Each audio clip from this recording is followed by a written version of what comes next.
ভাই সোনাম ওয়াংচুক, ঠিক আছে, মানে বর্তমানে সিজিপি পার্টির, ককরোচ জনতা পার্টির যে প্রোটেস্টটা চলছে সেটাতে না খেয়ে অনশন ধর্না চলছে, ঠিক আছে।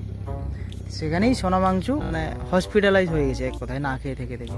তো সেটা খুবই একটা দুঃখজনক ব্যাপার, যেটা আমার মনে হচ্ছে, ঠিক আছে।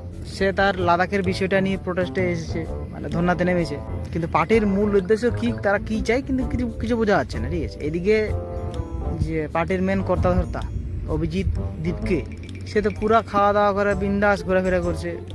তাকে শুনলে সে বলছে যে না, আমাদের ওসব না খেয়ে অনশনের অভ্যাস নেই, ঠিক আছে, আমরা ওসব না খেয়ে অভ্যাস করতে পারি না, সেই জন্য খাওয়া দাওয়া করি। যারা না খেয়ে করছে করছে, মানে এরকম একটা ব্যাপার, ঠিক আছে। মানে অ্যাকচুয়ালি ব্যাপারটা শুরু হয়েছিল নিটের এক্সাম, মানে নিটের পেপার লিক হওয়া থেকে, ঠিক আছে। নিটের এক্সামও হয়ে গেল, ঠিক আছে, কিন্তু এই সিস্টেমের এই ভূত পোকাগুলো আর নড়ছে না। মানে ব্যাপারটা ওই একটা বাংলা সিনেমা আছে কানামাছি, ঠিক আছে, জানি না ওর হিন্দি ভার্সন কী আছে, সেই সিনেমাটার মতো।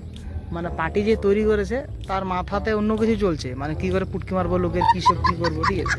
কিন্তু পার্টির পিছনে যারা আছে তারা ভালো মাইন্ড নিয়ে আসছে, মানে এরকম একটা ব্যাপার, মানে না বুঝে শুনেই একটা ভালো করার উদ্দেশ্য নিয়ে এসছে, মানে এরকম একটা ব্যাপার হতে পারে। তো সেম জিনিসই দেখতে পাচ্ছি ভাই। এদিকে প্রকাশ রাজ, মানে ফেমাস অ্যাক্টার সাউথের, সে বলছে আমরা জয় শ্রীরাম বলবো না, আমরা জয় ভীম বলবো।